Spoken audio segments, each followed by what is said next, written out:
திருத்த சட்டம். சோ இந்த சட்டத்து மூலமா சிறுபான்மையர்களுடைய அதாவது இஸ்லாமியர்களுடைய நிலங்களை வந்து அரசாங்கம் கையகப்படுத்திக்கிறதுக்காகத்தான் இந்த சட்ட திருத்தம் கொண்டு வந்திருக்காங்கன்னு ஒரு சிலர் சொல்லிட்டு இருக்காங்க.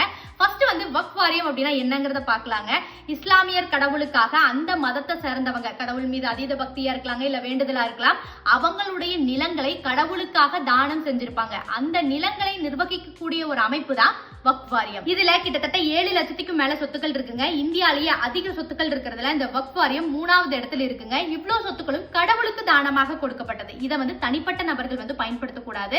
ஆனா இதை தனிப்பட்ட நபர்கள் வந்து தொடர்ந்து பயன்படுத்துறாங்க அப்படின்னு குற்றச்சாட்டுகள் அதிகம் வரும் பொழுது இதை தவிர்க்கணும் அப்படிங்கிறதுக்காக இந்த சட்டத்துல ஒரு சில மாற்றங்களை வந்து கொண்டு வரணும் அப்படிங்கறதுக்காக 2013 காங்கிரஸ் ஆட்சியிலேயே வந்து கமிட்டி ஒன்று கிரியேட் பண்றாங்க. இந்த சட்ட திருத்தத்தில் இருக்கிற முக்கியமான விஷயங்கள் என்ன அப்படின்னா, மாநிலங்கள் இருக்கிற இந்த வாரியங்களை எல்லாம் ஒருங்கிணைக்கிறதா சொல்லியிருக்காங்க.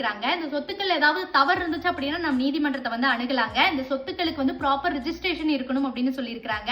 இந்த கமிட்டியில 3rd பர்சன் ஒருத்தங்க மெம்பரா இருக்கலாம்னு சொல்லியிருக்காங்க. முஸ்லீம் பெண்களுக்கும் இதுல மெம்பராக இருக்கான வாய்ப்பு சொல்லியிருக்காங்க.